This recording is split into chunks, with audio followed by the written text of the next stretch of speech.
So excited to be here. So excited about Further Faster Network. I love these guys. I've been working with them for a number of years now and just so grateful for this opportunity. My little disclaimer up front is I'm trying to take 22 years of experience, knowledge, and experience in marketing and advertising and compress it down into like 20 minutes. So you guys will probably get way more today than maybe you were expecting, or you definitely could probably tackle in a day. So I think the key is like follow through some of this and then just make down or jot down some notes. Like, what are three things out of everything I'm telling you, you guys want to get started with kind of as you look towards next week? Some of this stuff is going to be a progression over time, but just start simple. I mean, that's kind of the big takeaway here. To Matt's point, I started Aclaro back in 2003, so more than 22 years of doing this type of work. I always joke owning an ad agency, you have to count the years in dog years, so multiply it by seven. It feels like 154, and some days it really does. So lots of experience there. Very early on, we kind of got into healthcare, so our primary verticals would be healthcare and technology. But maybe about 5 years ago, we started working with the local church and then with networks like Further Faster Network and Irresistible Church Network, with really the goal of how do we get this message to people in the community, right? I think in so many ways, your church is the best kept secret in your communities. And we want to be a part of helping solve that. If people knew you existed, they'd probably come to your church. Um, as you can imagine, over 20 years, marketing and advertising has evolved a lot. When I first got into this business, so much of it was print advertising, print marketing. There was some digital, but it really wasn't the mainstream. And if you fast forward to where we're at now, is everything is digital. I mean, that's kind of where everything is at, which to me is really exciting. In some ways, it means marketing is much more technical now than it used to be. But it's also easy for people to get into marketing now because of all the tools that are out there and a lot of the automation that exists. And most importantly, it's easier than ever to reach people in your community. I think the way marketing advertising used to be, right, is you used to see a 30-second commercial on TV while you're watching TV. It probably didn't apply to you most of the time. And so there was kind of what I would call just a lot of waste to that. But where we're at now is in a situation where we can leverage marketing and advertising, and I can deliver a specific ad to a specific person anywhere in the world. It's pretty amazing how effective we can be. And so to that point, to Matt's point, right, is this is about getting the right message to the right people. It's not about selling a product or service. So I'm going to kind of share some slides. Oh, Matt, sorry. I should have asked that earlier. There you go. All right, so we'll kind of walk through this presentation. I've got multiple monitors, so I'm going to keep flipping back and forth here. One of the things that I think, well, here's the agenda we're going to walk through today. I'm going to kind of give you guys a crash course in marketing. There's really six questions that I think about anytime I create a campaign. And so we're going to walk through what those six questions are and just a framework to think about marketing as you're creating campaigns. I'm going to show you guys a couple sample campaigns from one of our local churches here in the U.S. In Kentucky, and just show you how the strategy of marketing works then really at the church level. I've got some keys to success. Obviously, over 22 years, 23 years, I have learned an awful lot about what works and what doesn't work. So I'm just going to give you some real quick bullet points about things to do, things to avoid as you kind of think about marketing in general. A few special considerations that I'll talk about, just some emerging technologies that are out there. And then the last thing is really this helpful resources piece. So after the webinar is over, you guys will get an email with the recording to this webinar. You'll get the slides. And then we've developed so many templates over the years to help make marketing and advertising easier. So we'll give all that stuff to you guys just as you guys work through building campaigns. I'll show some of those at a high level today. I think one of the things that's interesting about marketing and advertising, maybe different than other industries, is that I feel like everybody feels like they are a marketer, they are an advertiser, like anybody can do that. Whereas like in healthcare, I think about doctors. Nobody thinks they're a doctor. Nobody attempts to do a knee replacement surgery on somebody with no education or experience. Nor would anyone allow somebody uneducated to do a knee replacement surgery. So it's very interesting to me that everybody thinks that they're a marketer. And I think that's part of the reason people don't have a lot of success at marketing. They hear about a new technology or a platform. They start creating some content, creating some campaigns, and it really doesn't go anywhere. It falls flat. And so after a few months of trial and error, people kind of land with, yeah, it just doesn't work. Like it doesn't work for the local church. It doesn't work in general. This is not something we're going to spend time on. And most often, it's actually not the things that you're doing. It's the fact that it's not aligned to an overall strategy. So that's really what I have on the screen here is kind of when I think about marketing and advertising, and I think about campaigns specifically, these six questions are always running through the back of my mind. Whether that's a new client, whether that's somebody I've been working with, whether it's a local church, it doesn't matter if it's a business. I'm always kind of thinking about these six questions, and some of them are probably obvious. You probably thought through some of these. The first thing is, what am I trying to accomplish? Like, what's my goal? We'll talk about the things that marketing can influence there. Second thing is how do I measure success? I look at that not just in terms of, hey, do we get a whole bunch of people to show up Sunday morning? But I also think about some of the earlier metrics in terms of how many people viewed my social post or clicked on my ad. So establishing some good metrics there, knowing what to measure and how to measure it's going to be important. Who am I trying to reach? Kind of talked about that, showing an ad to a specific individual anywhere in the world. This is such a key part of marketing and advertising in general, but even more so now with digital. We have the ability to just be very fine-tuned in how we target and who we target, and we'll talk about how you build some of those audiences as you're thinking about reaching your community. I'll pause for a drink.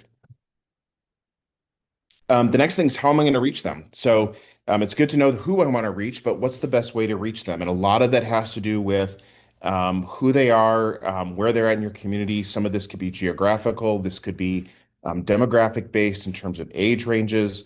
But as I think about reaching somebody who is in their 20s versus their 60s, I'm going to use different strategies and tactics to reach them because they're on different platforms. They engaged with digital in a different way. Um, what am I going to say to them? It's like, okay, now I know who I want to talk to. I know how I'm going to reach them, but now what am I going to say to them? And some of this is about the content you guys will create, but a lot of this is just about the strategy. So knowing what to say to whom and when is going to be really important. And we'll talk about some communication strategies and how to manage some of that. And then the last thing is, what do I want them to do? Right? It's like the obvious thing I feel like is like, okay, I've got the right message in front of the right person, but now I want them to take some sort of action. And I think a lot of times in marketing and advertising, the response is always, well, the ask is to get them to come on Sunday morning, right? Or the ask is to buy my product or service. But you've got to think too about all the smaller asks that lead up to that. If you start right with come on Sunday to somebody who's never heard of you before, you're probably not going to be successful. So just thinking through some of that stuff is going to be important. So I'll kind of break down each one of these as we kind of walk through it to give you guys some more context. So first thing, objectives. What am I trying to accomplish? So when we think about marketing and advertising, there's really three goals or three objectives that marketing can influence. The first one is brand awareness. Just putting the name of the church out there into the community is like the most important thing out there. This seems kind of obvious, but a lot of people forget it. People can't visit your church if they don't know it exists. That's not just a church thing, that's a business thing. The number of people I talk to that say, hey, we're not moving the needle in terms of sales or visitors or whatever it is. And then we do a survey of the community and say, okay, what I would call unaided, how many people know that this church exists? Very few know it exists, right? They can't visit if they don't know you're there. So brand awareness, most important. It's one of the biggest things marketing can influence. The next thing is what I would call just net new visitors. So the idea here is these are the people in your community that aren't currently coming to your church, probably never have. And I do think about this in terms of net new visitors, in terms of followers on your social networks, visitors to your website, visitors if you guys are doing any online content, like streaming sermons on Sunday those type of viewers, but then also obviously people actually physically showing up to your church. So this is like the second thing that I think a lot of us think about. We think about marketing and advertising is how do I get more people to show up on Sunday morning?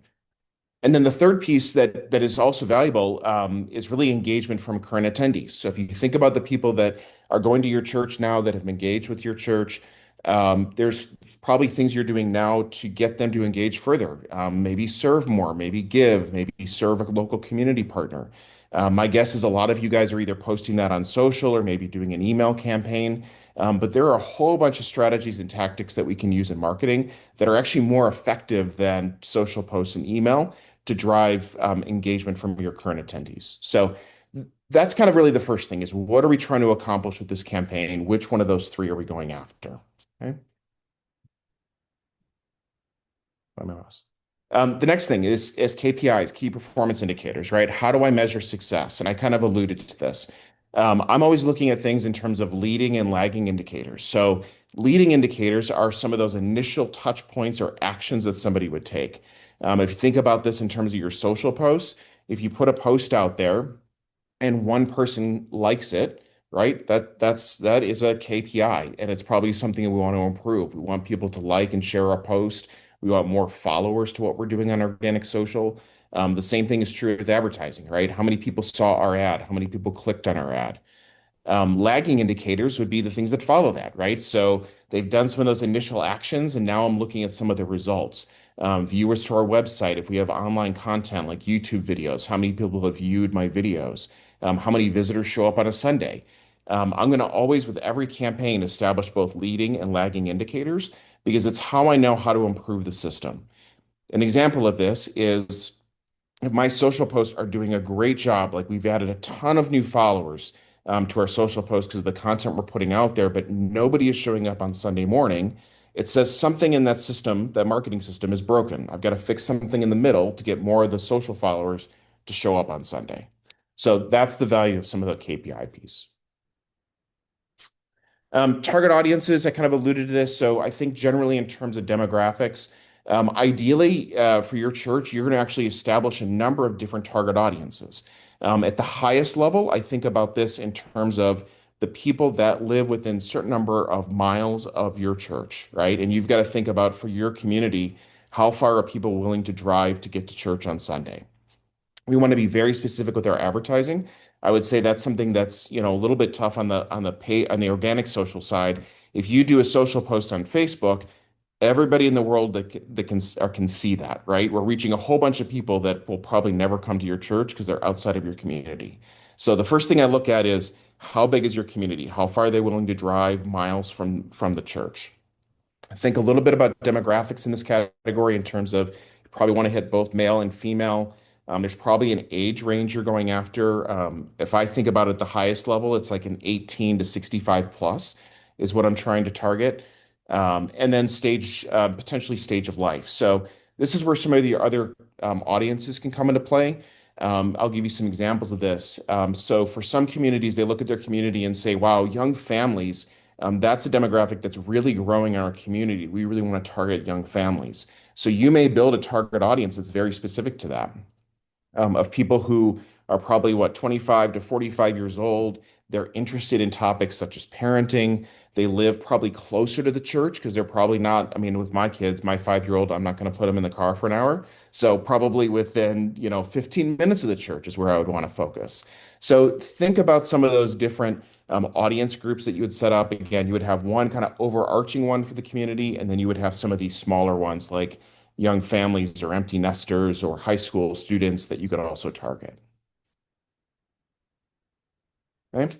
The third question is really how am I going to reach them? So now I know who I'm going after. The question is now, how do I reach them? Strategies, tactics, and channels, like this is the thing that most people get lost in, even if I think about big American companies, they get lost in these things. For our purposes, we're just going to like make it super simple. Pretty much everything we should do as a local church is going to be around digital marketing. One, it's the most effective way to reach people, it's the most efficient way to reach people, and it's the most cost-effective way to reach people. So generally, you can always kind of just say, hey, I know I'm going to use digital marketing as my strategy. My tactics, for the purposes of today's conversation, we're going to focus on paid social. So this is leveraging platforms like Facebook, Instagram, TikTok, Snapchat, LinkedIn, all those social networks, using their ad platforms to reach people in our community. Today, we're going to talk specifically about one channel, which is Meta. Meta is made up of both Facebook and Instagram. I'll give you guys a document following the webinar where I list all these different platforms and best use scenarios. So, for example, if I wanted to reach working professionals, I'd probably use LinkedIn. If I wanted an older demographic, I would use Facebook. If I was trying to reach 18 to 22-year-olds, I would use Snapchat. So I'll give you guys a breakdown of all of that, all the platforms you can look at, and when you should use them. Generally, kind of like the middle of the road is going to be if you focus even just on Meta, Facebook, and Instagram, you're going to cover most of your community. partially because Facebook skews older and Instagram skews younger. So you kind of get the entire community that way. Okay. Messaging strategy. Next question I always have, my fifth question, fifth, I'm losing count of my questions. My fifth question is messaging strategy. So what am I going to say to them? I know who I'm going to reach. I know how I'm going to reach them, but now what do I want to say to them? Some of this, when we think about messaging, we usually jump right to the actual content. What's the headline or the descriptor that I want to have? But before you even get there, I would challenge you to think through these couple things here. First one is this core belief that we have as an agency is that people buy emotionally and justify their buying decisions intellectually.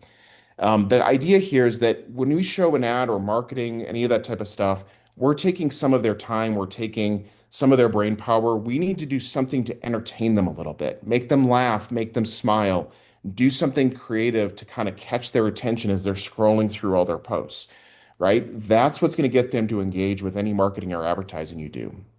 If your messaging starts out with the headline is join us on Sunday, to me, that's an intellectual justification. They're not going to be caught by that. They're not going to stop. They're going to move right past it. There'll be a time and space for that. It's just not at the front end. So think creatively. You guys already do so much creative stuff within your church as it is. We're just leveraging that on the marketing and advertising side. The other piece is think about where they're at in terms of their buying journey and their faith journey. And I know buying journey is kind of more the corporate piece of that. But if you think about somebody who's never heard of your church, they saw an ad for your church, and the very first thing we say, like I said, is come join us on Sunday. They're probably not going to do that because they don't even know who you are. They don't know where you are. They don't know what you're for. So they're very early in kind of what I would say the buying journey, right? And we should be understanding and respectful of that. The other piece of it is obviously the faith journey, right? Is there going to be some people, if I think about a community, maybe a family moves into your community, they recently they had a local church where they came from, they were very engaged, they're trying to find a new church in the area, they don't even know where to start. That person, pretty easy to get them to come on a Sunday. They're already looking for a church. They just don't know which one to start with. To show an ad that talks about, hey, here's where we're at, here's where we're located, here's what we're about. It's really easy for that ad to convert into somebody showing up on a Sunday.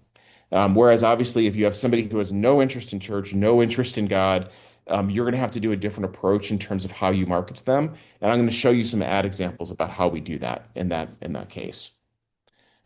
This is kind of just a strategy, communication strategy that we talk about a lot when we're thinking about advertising, just in terms of when you think about journeys that people take. As I said very, very early on, everything starts with awareness, right? They can't engage with you if you don't know you exist. So putting a lot of effort in the front end of this in your community just to get your name out there is going to be really important. The next thing they're going to do is move to this stage called understanding. It's like, okay, now I know you exist, I know where you're at, but I really don't know what you're about. Where are you in terms of your theology? Where are you in terms of what your expectation is for me? This is your opportunity to educate them. Some of that may be just by having YouTube videos that show some of your series. Some of that may be your social content. It could be photos is a great way to do it. If you think about taking photos from Sunday and you're posting them on your social channels, that's a way for them to look in your church and see, can I find myself in your church? Are there other people like me going to your church? That's really what the understanding piece is about. Is they're trying to understand, do you align with where they're at and where their head is at? The buy-in piece, this is kind of the point where they make a decision. We've been marketing to these people for a while in the community. They've seen all of our digital posts. Now they're ready to take a step and they're going to come visit on a Sunday or watch online, right? Um, what they obviously see in your local church on Sunday when they show up is super important. I know you guys have all kinds of great content from Further Faster about the value of the environments.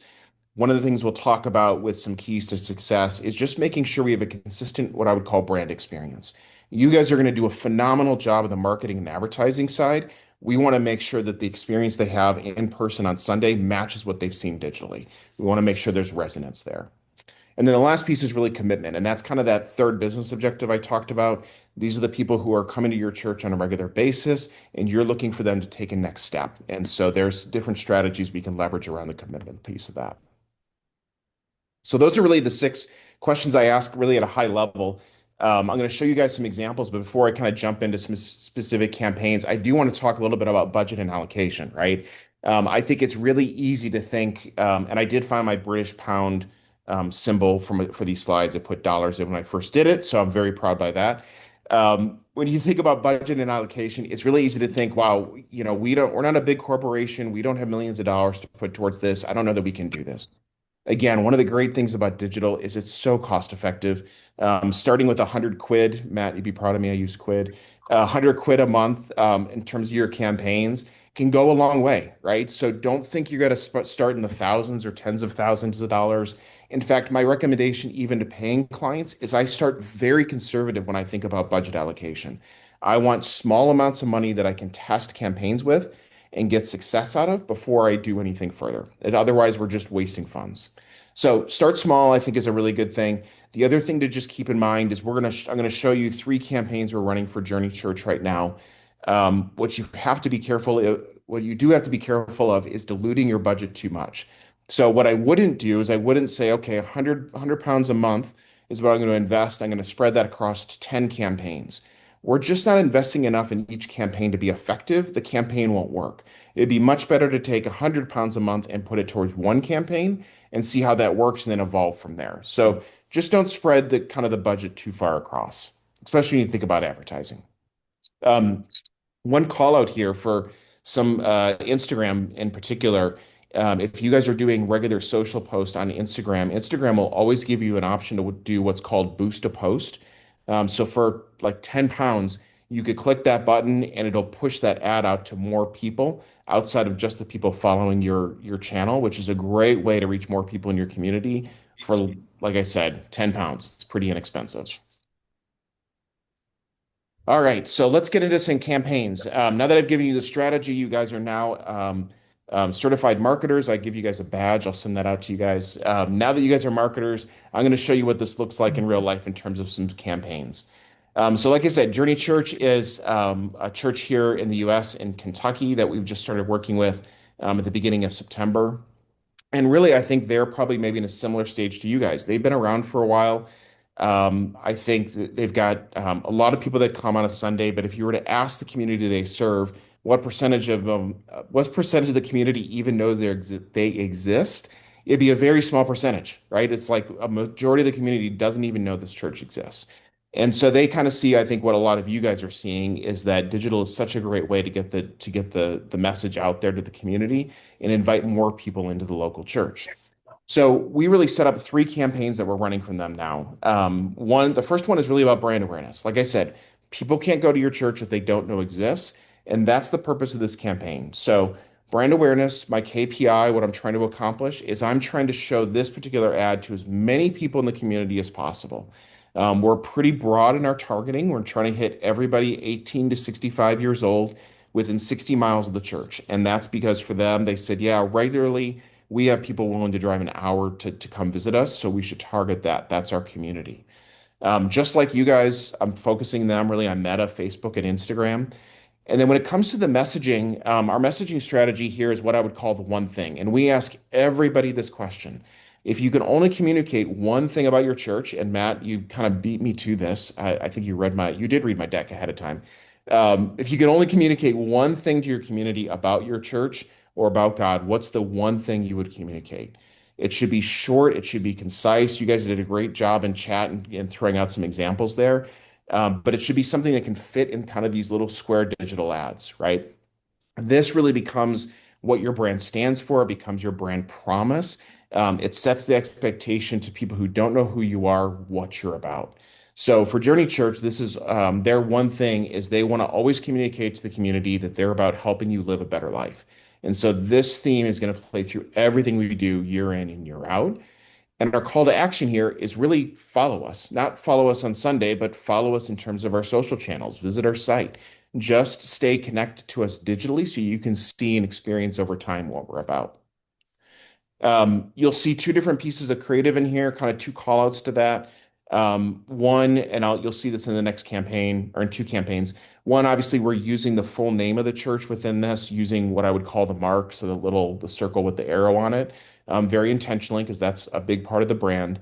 The other thing is we're always going to do different creative. So when you guys think about whether this is organic social posts or advertising you guys do or marketing you do, everybody hits this point of what's called ad fatigue. Is at about 30 days, 30 to 45 days, if you have a message that it's been out there for that consistent time, at some point people start tuning it out because they've seen it before, they're not interested in it anymore. So even if your message changes, change how you say it and what it looks like to get people to keep coming back.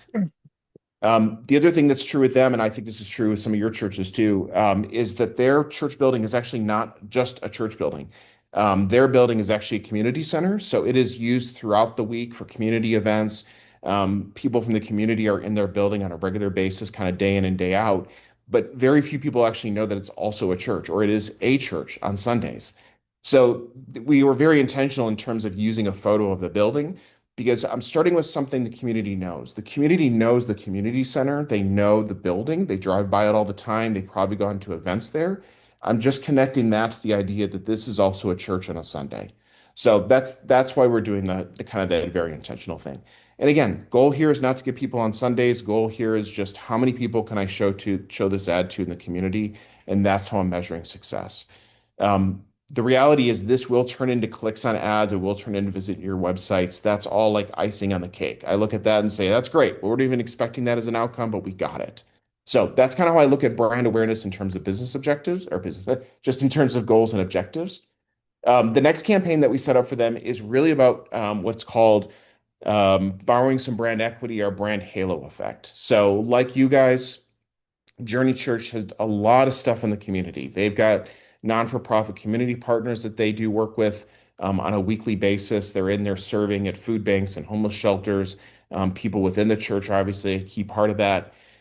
What's interesting for them is that they do this stuff day in and day out and have for years, but they really never tell the story, right? I think obviously some of that is admirable, and some of that is a missed opportunity.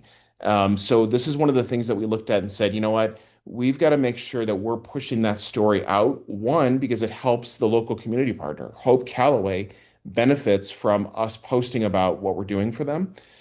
Two, we benefit because people probably know the not-for-profit more than they know your local church. So if they see an organization they know and they trust and they love, and you're associated with it, you basically what's called borrow brand equity. Now they trust you because they trust the organization that you're partnering with. So that's really the goal with these ads. You'll see the goal of this is really what I would call net new visitors. At the end of the day, what I really want people to do, you can see on the call to action side, is I want them to watch the story about what we're doing with this organization, and I want them to join us in serving. So they've got serving opportunities where anybody from the community can come join them, serve in the food bank, engage with this. What I love about this is a really low bar for somebody to engage with your church without showing up on a Sunday, which may feel overwhelming. It's a lot easier to say, oh yeah, I can go serve on a food bank with a Sunday and get to know these people. That easily transitions into showing up on a Sunday. You'll see with my target audience here, I'm a little bit narrower. So part of that is because for their community, their kind of sweet spot they found is 25 to 45-year-olds. Actually, I didn't put it in here, males for whatever reason. So we're very narrow on our targeting, and we've got a much smaller radius of who we're trying to target, 15 miles. Because if I think about if somebody's going to join a serving opportunity after work on a Wednesday, they're probably not going to drive an hour to go serve. They'll drive 15 minutes, but they're probably not going to drive an hour. So that's why I'm kind of thinking pretty small there.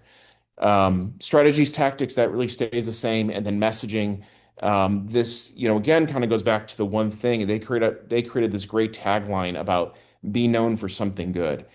This is something they kind of experimented with in their community and found it doesn't matter if you go to this church, it doesn't matter if you're a Christian or not. Everybody within a specific generation wants to have a purpose, wants to be known for doing good and being about good in their community. So that's why we have that tagline. The last campaign I'll show you, this is really about helpful content for them. If you notice, I'm going to point out the branding first. You'll notice that we don't actually have the Journey Callaway Church name on here. We're using the mark, the circle with the arrow on it, but there's no other distinguishable pieces here. This is very intentional because what I'm trying to reach with these ads is I'm trying to reach people who are not Christians, who are probably not interested in God, and probably not interested in coming to a local church. What they are interested in, though, is dealing with life problems. Journey has got some great content they created, these really short 10-minute videos that help people deal with anxiety, difficult conversations, making better decisions. If you guys have any video of any series you guys have done, you can cut it down to kind of shorter snippets that people can consume, put it on a YouTube channel. This is all about just helpful content, helping people navigate life. And over time, as we give them helpful tools and advice, they're going to start to trust our brand. This is the point where they start to connect it back to the church. So you'll see target audience size a little bit smaller, similar to kind of the serving side. I think everything else is pretty much the same. The call to action here, though, is watch. We want them to consume the content, whether that's watch a video, read an article, read the social post, whatever it may be. I want them to benefit because I want them to learn this content, this information. So those are the 6 questions that I think about anytime I think about strategy or campaigns. Those are 3 examples of how I then take that forward into specific campaigns that I may run. I'm going to kind of run through here, maybe pretty quickly, just some keys to success that I've just learned over, like I said, 154 years. So I'm going to kind of run through this. You guys will have these, so don't worry about, you'll have this video, you don't have to scratch this stuff quick because I'm going to talk quickly about this.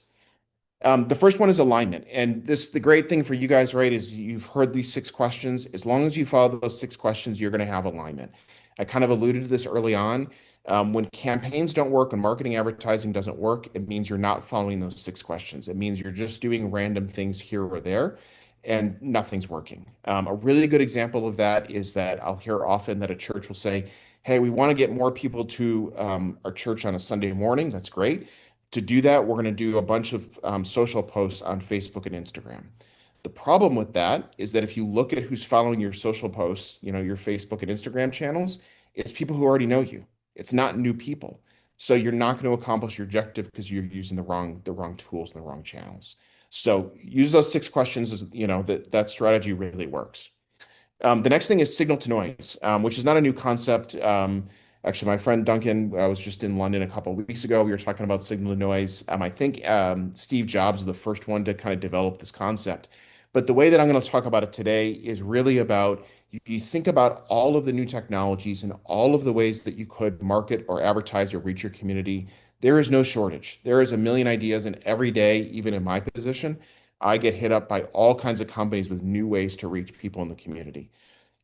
What I'll say is that what's best is if you develop a campaign, you develop a channel strategy, and stick with it.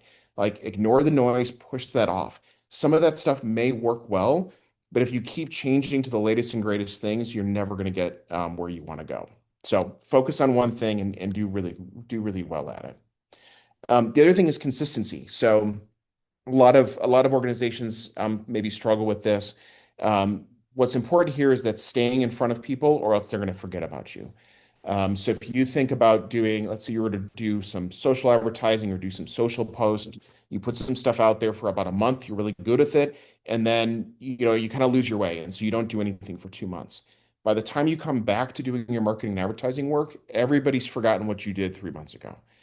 So it's really important that if you pick a strategy, whether that's organic social or paid social or anything else, you pick it, you stick to it, you commit to it, and you do it consistently throughout the year. One of the kind of stats that I always keep in mind about this is that people in general need to see a brand 7 to 9 times before they'll ever take action. So if you send them an email, you got to send them 9 emails before they'll ever actually open an email, potentially, on average. So consistency is really, really important. Always avoid being episodic in what you do. Plan ahead. Even with my agency, right, we've got a phenomenal team. We even plan ahead. It's not realistic to think that you can do marketing or advertising or organic social posts on a week by week basis. It's just overwhelming. It's a lot of work to create that content. And so where you're going to get the most success, which will lead to consistency, is if you start planning 30, 60, 90 days out. One of the ideas that we were talking to the team about a couple of weeks ago was just this idea in terms of organic social posts. If you want to be consistent with organic social, a great idea is get a team of volunteers together on a Sunday, throw, a quick like working lunch party, 2 hours, get people to come together and write social posts for the next 30 days. You could probably get it done in about 2 hours in terms of writing the content, designing everything, and getting it posted. and then you can just let the system run. There's some great technology platforms that'll help you with that that I'll include in some of the post-webinar pieces. But plan ahead. It's how you're going to be successful. The next one is really around brand ambassadors and UGC, user generated content. If you look at marketing advertising in general, especially in social platforms, the stuff that works the best is stuff that's called user generated content. It's the stuff that's not overly produced. So think about me holding up my phone, recording a 30-second video when I'm kind of standing in the church, talking about the experience I had today and posting that online. That stuff works really, really well. And obviously, you have to be smart about it. You've got to find the right volunteers. You have to do some vetting around that. But if you think about social, user-generated content is so effective, as is what I would call brand ambassadors. So if you think about putting the brand out there, right, sometimes a brand or a company or a church can feel a little impersonal. It's a company name, it's a building.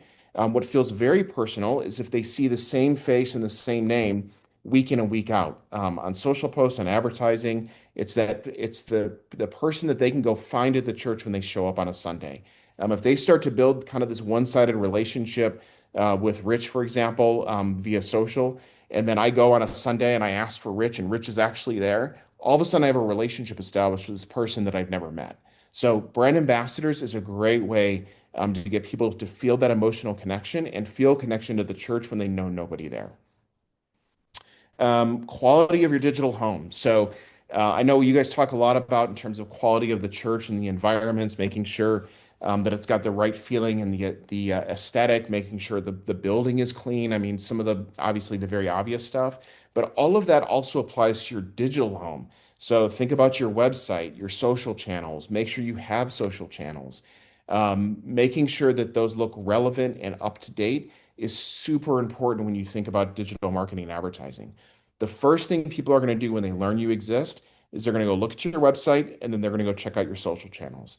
If your website looks old and dated, they're going to assume your church is potentially old and dated, right? If they look at your social channels and your last social post was about Christmas last year, they're going to think you're no longer around. So before you do anything on a marketing and advertising front, spend some time, put some posts out there in terms of social, make sure your website looks good, because they're going to go check that out, and that's one of the ways you're going to gain some credibility.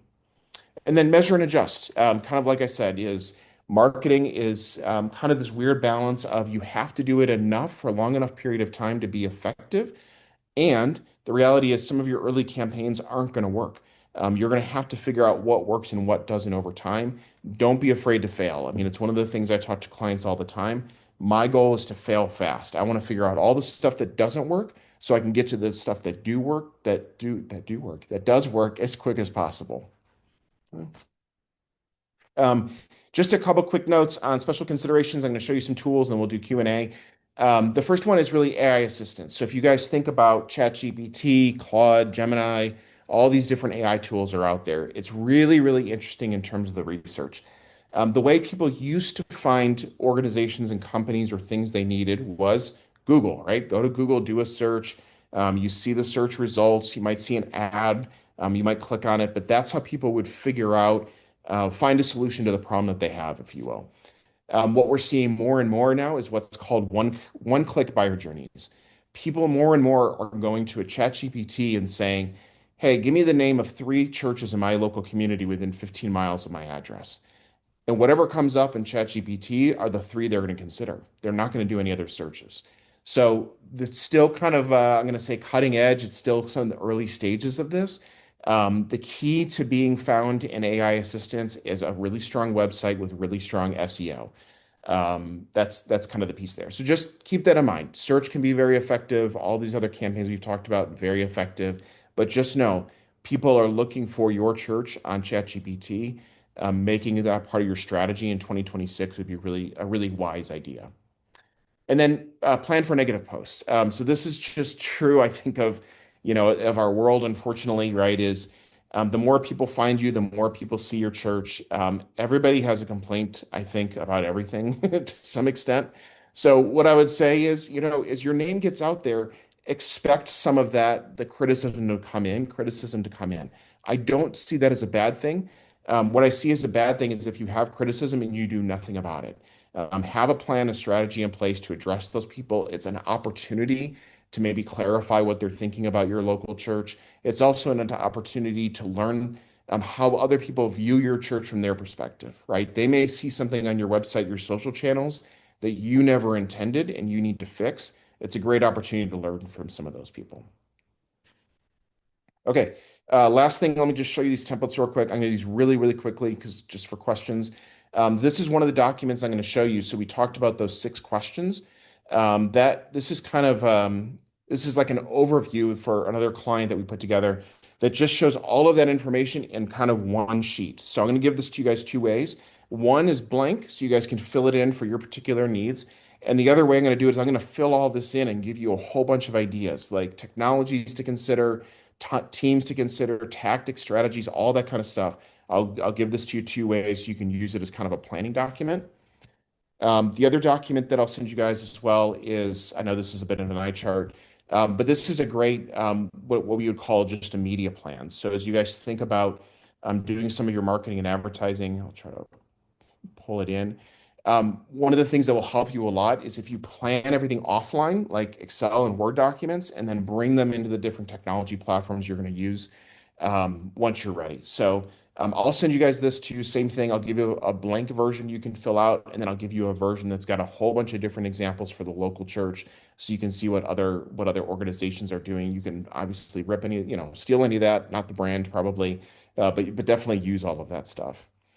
And then the third document that I'll have is just this cheat sheet to channels, what I would call it. So kind of what I was saying earlier, like, hey, here's all the different channels you can use for marketing and advertising. Here are the free ones. Here are the paid ones. Here's the ones you would use based on a specific demographic. All of that will just be in one cheat sheet to make it really easy as you guys think about marketing and advertising planning. So that's it. Matt, back to you.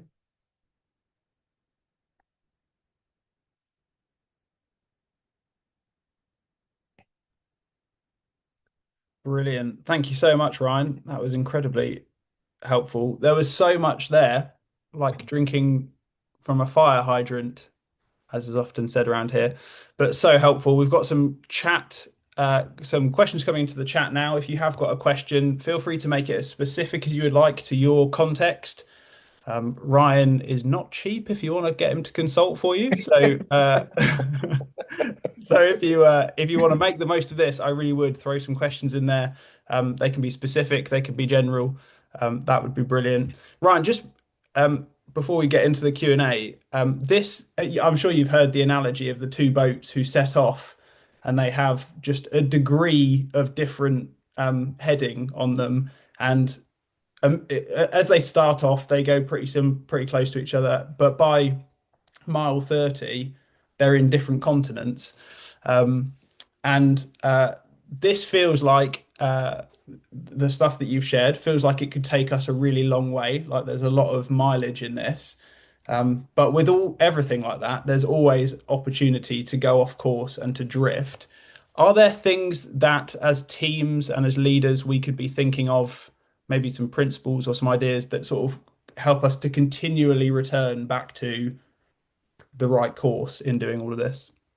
Yeah, absolutely. Great question. I think I think intentionality is a big piece of that, right? And making sure what you're doing on a marketing advertising front is aligned not only within marketing and advertising, but also you think about what's important and what the values are to your church, right? It's really easy to get distracted by kind of outside voices, outside technologies, outside strategies, but just making sure everything you do aligns with what you think and believe, what your theology is as a church is going to be super important to keep you on track.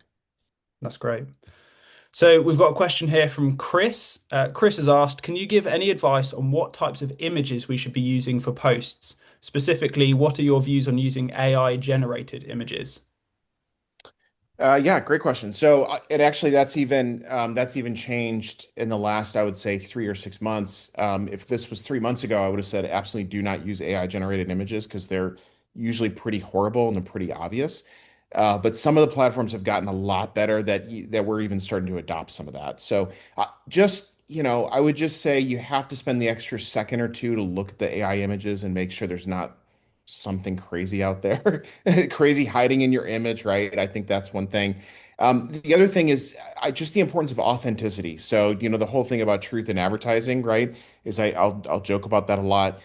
If it looks too fake, people are going to feel like there's no authenticity to your brand, and they're going to tune it out. So, if it's a bandwidth issue and it's like, hey, we got to get something out, we got to do it right now, great. I would say use it as much as you can. If you can just take the time to create stuff from scratch or using things like Canva or even using real photography from like the church or your community, I think it goes so much farther than AI.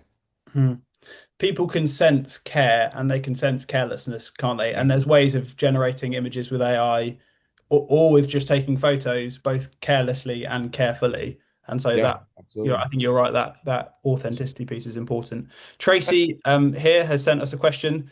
If you had to do one campaign for Christmas, what would you suggest it looks like, e.g., advertising a popular carol service for the community?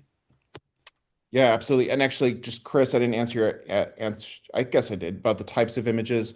I am all about photography. The more people can see what it really looks like inside your church, inside your community. That stuff is so powerful. Um, so Tracy, let's see. One campaign for Christmas. I got to create a campaign on the fly. Um, yeah, I think I would look at it in terms of probably two different audiences, right? One audience is probably the people that only go to church on like the big holidays, Christmas and Easter and stuff like that. And that campaign probably looks a little bit different in terms of come celebrate Christmas with us, the stuff along those lines, right?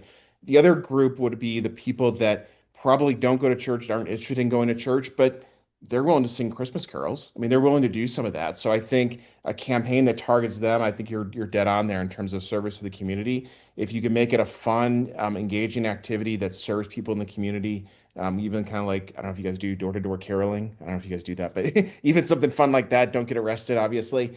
Invite people into that stuff. I think that's a phenomenal idea. You can get people that are never been to the church, probably would never, maybe never go to the church, but they would show up to do something like a community service project for sure. Mm. Off the back of that one, Ryan, and you talk to us around the network team a lot about follow up, and Christmas is one of those events where Yeah. lots of people will come just because it's Christmas, and Yeah. the challenge is often can we get those people back in January? Have you got any advice for people who are running marketing campaigns not just for Christmas, but trying to make sure that we don't lose people off the back end of that? Yeah, absolutely. So always think about this in terms of a number of different calls to action, right? So you want to obviously try to capture their information whenever and however you can. People can be hesitant to give you their email address because they don't want to get spammed. I think what's important if you ask for that is up front, you say, listen, we're not going to spam you. You'll get one email a month from us or one email a week from us. Like set the expectation for that, and tell them why they're going to get the email up front. So I think email is obviously a great to do it. The other way is, again, if we're being intentional with social channels, just getting them to even follow your social channels, give them QR codes that makes it really easy to get them to your social channels and they do a quick follow. That's a great way to do it. And then just be intentional. After you've got them on those channels, know that they're following you now, right? So it's not just always about come visit us on Sunday, but know, hey, this person maybe has only come to our church once. What's the next step I want to take? And am I creating content that invites them into that? Mm, that's good. Chris Porter has dropped a question in the chat. Please feel free to keep dropping questions. We've still got a bit of time if you want to keep doing that. Chris says, can you just say a little more about how we can make sure ChatGPT, etc., will be more likely to bring up our church when people are using it to find out about churches in our local community? Absolutely. Chris always gives me the hard questions. So the at the outset, I'll say that this is kind of emerging technology, right? All agencies, all technology companies are trying to figure out, it sounds bad, but how to game the system, how to make sure your brand shows up within AI assistants like ChatGPT. So it's evolving, is the first question, the first piece. The second piece is what we find works best is kind of what I mentioned in terms of SEO. So when you think about your website, if you guys are on WordPress websites, there's a great plugin called Yoast SEO that's actually free. That the whole purpose of that plugin is to make sure that your website is easily found and readable by search engines like Google, but also by AI bots, because there is different technologies like that, like ChatGPT and Gemini and all those kinds of things. So doing just kind of basic, what I would call SEO work on your website is really, really important. The other thing is backlinks, what I call backlinks, which is when another organization has an article or has a mention and adds the link to your website to their site, and directs people back to your site. So that's kind of basic idea of backlink. Backlink we know works really, really effectively in terms of ChatGPT. One of the things that like the Further Faster group does is kind of a benefit is in terms of writing articles about great local churches in different communities and backlinking to them. We're doing that. One, we want people to know about your church, but two, because we know that that's going to help show up in ChatGPT and some of those other platforms. So would that apply for things like if you had a like a website or something that talks about things to do within the community, reaching out Absolutely. to them and saying, "Hey, could we show you some stuff?" and maybe try and Yeah. get a link on the website. Yeah, absolutely. Yeah, Right. the community charities, community partners, any of that stuff, get them to put articles on their website about you. Sure. Great. We have one here from Ben Lasky saying, "Do you have an example of an ideal consumer journey from someone not knowing about us at all to becoming a committed part of the church?" I do. I don't have it to show you on screen, but I can include it as some of the post follow-up documents on the website. Sure. One of the helpful things in conversations about consumer journey that you've shared with us as a network is that oftentimes um, we think people will take bigger steps than they're actually comfortable to take. I think sometimes we think we'll put a social post out and then hundreds of people will come to an event, and actually it's the same in any relationship, right? You want to do things at a slightly slower pace than just going on a first date and saying, "Right, when's the wedding day?" Yeah, yeah, absolutely. And that ties back to that my stat about 7 to 9 touch points. So, think about that. It takes a long time for people to take action, and then you're right. It's really more about baby steps. I think what I've seen too for a lot of the local church stuff is sometimes I don't know if this is good or bad, but sometimes you're waiting for a life event to happen for them to take a big step.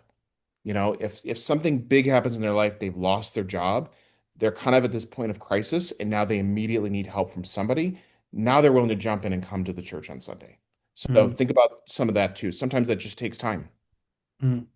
And so I guess that goes back to the importance of trying to continue a relationship, not just hit them on one-off things, because they might Yeah, not be in a position where they're happy to come on a Sunday at a certain point, but give them 3 months of following you on social media and yeah, watching a couple of absolutely. talks maybe, and then all of a sudden something happens, and that's great. Okay, we've got one here from Susan. We meet in a community centre in the middle of our housing estate. We have a brilliant relationship with our local schools. We get lots of visitors to our specials, carols on Christmas Eve, for example, and a thriving parent and toddler group and midweek kids groups. But we are a holy huddle on a Sunday morning still. How can we change this? The community know that we're there. It seems people are too busy to come to church nowadays. Yeah, wow, great. Another hard question. This is great. Um, yeah, that's interesting because people know you, but they're not taking the next step of showing up on Sunday. Um, I don't know that I have a great answer for that, honestly, if I'm being totally honest. I think I would look at ways, um, maybe I would even take a step back and say, if maybe the business or the objective is off, if the objective is to get there on Sunday, maybe there actually needs to be another objective in terms of just making sure you're walking with them through their faith journey digitally. And so you start looking at digital channels, you look at YouTube, you look at some of the other stuff that maybe they don't show up on Sunday mornings. But if you all of a sudden say, wow, we've got 50% of our community that's consuming our Sunday content online, I would suggest that's still a win, right? I think you're meeting the community where they're at. So I would say that's probably the first thing is step back and say, what does the community need? I get that's our objective is to get them there on Sunday, but what does the community need first and foremost? And if they just need to consume stuff online, then I think that's maybe something to consider. I'll say too, like so Buckhead Church. I'm in Atlanta, Buckhead Church, massive church. Obviously, we had a massive drop off from COVID. We've got a huge auditorium, and up until really recently, this is a number of years post-COVID, it was pretty sparse. So my argument there is, yeah, it's like nobody's there, but everybody was consuming content online and watching online. You may not have online channels, so I get that may be a channel or challenge. But I think about that too. I don't think you're alone in that. Mm, that's good. Ryan, I remember we had a situation once where we had a couple of churches that had been coming to a whole bunch of events for a long time, like a couple of years, and hadn't made that decision to become part of the network yet. And we couldn't figure out why. We had their email, we had seen them around at a bunch of stuff, but we just couldn't figure out why. And we were kind of racking our brain for marketing expertise on how to reach them. And you said something that caught us all off guard. You said, "Well, have you tried just phoning them and finding out, or sending them something like a box of chocolates after a Sunday service and saying, 'Hey, we think what you're doing is great. We would love to know X, Y, or Z.'" And it suddenly dawned on us all, oh, we're thinking about marketing as this huge, sprawling, put it out to the world and see who comes. Yeah. But actually, you can just pick up the phone and you can ask because it's all individual people that we're interacting with, isn't it? Yeah. Can you speak to that, the importance of that specificity Yeah. and thinking small? I don't remember saying that, but I'll take the credit. I'm sure it was wise back then. Yeah, I think that's interesting, right? Is the most effective marketing you'll ever do is word of mouth marketing, and that's really what that is, right? Is having one-to-one conversations. That paired with, I think, just to your point, it's really just research. If you're seeing trends that don't make sense, have one-to-one conversations with people. You'll learn a lot just from a conversation. Um, the hard part, and I think what we all struggle with is we know that if you invite a friend, that word of mouth marketing is going to be really effective. It's a really good chance that they show up. The hard part about that is as a church, we're dependent on other people talking about the church, which is sometimes slow and episodic. So it doesn't go as fast as we want it to. We know it's super effective. It doesn't go as fast, but yeah, I think it's definitely a part of your overall marketing mix. Even think too in terms of helpful resources you can give people to have those conversations. It's like sometimes it's hard to know what to say or how to say it, but if you create a real simple, business card size thing that's just got a compelling question on it, like, hey, this Sunday we're talking about this question. I'm not sure if you're interested. Come join me. Come sit with me. That can really do a lot of the legwork for the person too. Hmm. And that's the joy, I guess, of having that one-to-one connection stuff, especially with your core audience who are going to be going to do the word of mouth thing. They all come together every Sunday. We can literally go to the people in our church and say, "Hey, would you invite someone? If not, what about the experience needs changing for you Yeah. to invite someone? Or is it that you don't have the words or that you need an image or whatever the thing is?" Yeah, absolutely. Yeah, yeah, it's a great opportunity. Are there any more questions from people? We've got a sorry, Ryan. Maybe just one other call out too. If you think also about in terms of the people who do attend your church, I do see value in pushing the importance of asking them to follow the church's social channels. Because a lot of times that kind of works back is when somebody in your community sees a piece of marketing or advertising you're doing, they go to the social channel and say, "Oh, I didn't know Matt went to this church. I'm going to ask Matt about it," right? So it can kind of work back both ways. But if people go to your social channels and nobody's following you, then one, it looks like there's nobody there, but two, they don't even know that they have a personal connection they didn't know about. Mm, mm. And I guess also the idea that you're when you pitch that to people within your church, you're not just saying follow us on social media because we want more followers. We're Correct. saying because it actively helps us, the community, to reach more people with this. Yeah, helps the community, and I think you can say it's a great way for us to stay in touch with you guys throughout the week. It's like there's always great stuff coming out of our church, so we can post it on social and not hit you with emails. Yeah, that's great. Chris Choules, who does communications at one of our network churches, says, Ryan, do you use TikTok a lot with churches? And what works well for you on TikTok? Yeah, so I'll actually break that question down. So TikTok, yes, is becoming, well, actually, I'm going to back up. TikTok prior to all and this is probably more of a US thing, right, in terms of the group behind TikTok. So a lot of brands have been avoiding TikTok because of some of the influence from governments and stuff like that. I will say it is effective, especially doing like 60-second videos. Think about those brand ambassadors is a part of that. It can be really, really effective. I would just say, kind of like X and formerly Twitter, right? Is a lot of brands are avoiding it just because of the person behind the platform. So that's the first thing is, are you okay with what the platform stands for? Which I don't have an opinion either way. I would say churches in general are slow to adopt it, mostly just because it's just newer. It's newer than some of the other platforms like LinkedIn, Meta, Facebook, all that kind of stuff. Kind of, I would put in the same category there as Snapchat. Snapchat, kind of newer, definitely skews much younger. But if you're trying to hit 18 to 22-year-olds, there's not a better platform than Snapchat. And I would look at that strategy the same way I do TikTok, is kind of these 30, 60-second reels, just getting people engaged. Same thing. Content opportunities. You can do some invite stuff around that, but it can work. And would you suggest trying to look into personally what works best on those platforms, or would you try and get younger people in? Because I just know I'm 29, so I often feel young in a room. But you get me to do Snapchat or TikTok, I have no idea But how to even navigate the platform, let alone post things on it. Yeah, absolutely. Part of the way you can test that is when you go into their ad platforms and you do your set up your targeting. If you say, okay, I know Snapchat skews younger, so I'm going to put in my zip code. I'm going to say within 10 miles of my zip code, and I want to try to hit people that are 18 to 22. The platform will tell you how many of their followers are in that space. So if you go in there and figure out there's three, obviously don't waste your time. So that could be a good way to do it too, and that's more at least data driven. Mm, that's good. That's helpful.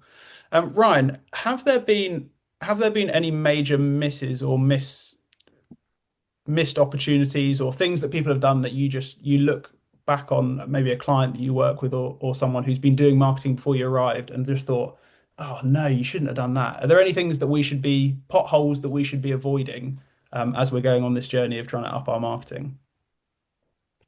Man, there's so much. Where do I start? The one obvious one that I've kind of already talked about is more often than not, and I literally had three client calls yesterday about this. They're just trying to do too much across too many places. And so the reality is none of it's good and none of it's consistent. So like that's the first thing usually when I go into an organization, that's the first thing I change is I try to close that down and get really good at a few things and then scale the programs from there. The other thing is I would talk about in terms of audiences, where you build your audiences. So if you think about your different social channels, that's an audience you're building is the number of people who follow in your Instagram page or your TikTok page or whatever, kind of whatever that may be. Um, it gets expensive in terms of time, not in terms of money to try to maintain all these audiences. So a really good example of that is YouTube, right? Is I think that uh, probably for good reasons, but there's a lot of people that are focusing on building a lot of stuff on YouTube pages and YouTube channels and trying to put a lot of content up there. And they're trying to build an audience on the YouTube site. Here's my problem with that. My problem with that is once they get there, all that person can really do is consume that content, and then you're still dependent on them to click on a link to get to your website to actually take the next step. Where I would flip that is I would say, okay, YouTube is phenomenal. That's great. We need to have it. But everything I do from a marketing advertising standpoint, I want to drive them back to the website and then show them the YouTube content within the context of our website. That's now two audiences that you're really kind of managing in one place, which is your website, which is going to be way more effective than your channel. Mm. On that, on the having multiple channels and trying to streamline what you're doing, Susan's asked the question, how do you feel about mirroring posts over different platforms? Is that a good thing? Is it a bad thing? Sorry, say that one again. I was looking at this Sorry, question. Susan has asked about mirroring posts across pages. So Oh, yeah, at the yeah, yeah. moment they do Facebook, they don't do Instagram. If they started Instagram, could they just copy and paste what they were posting on Facebook? Yeah, yeah, yeah. Absolutely.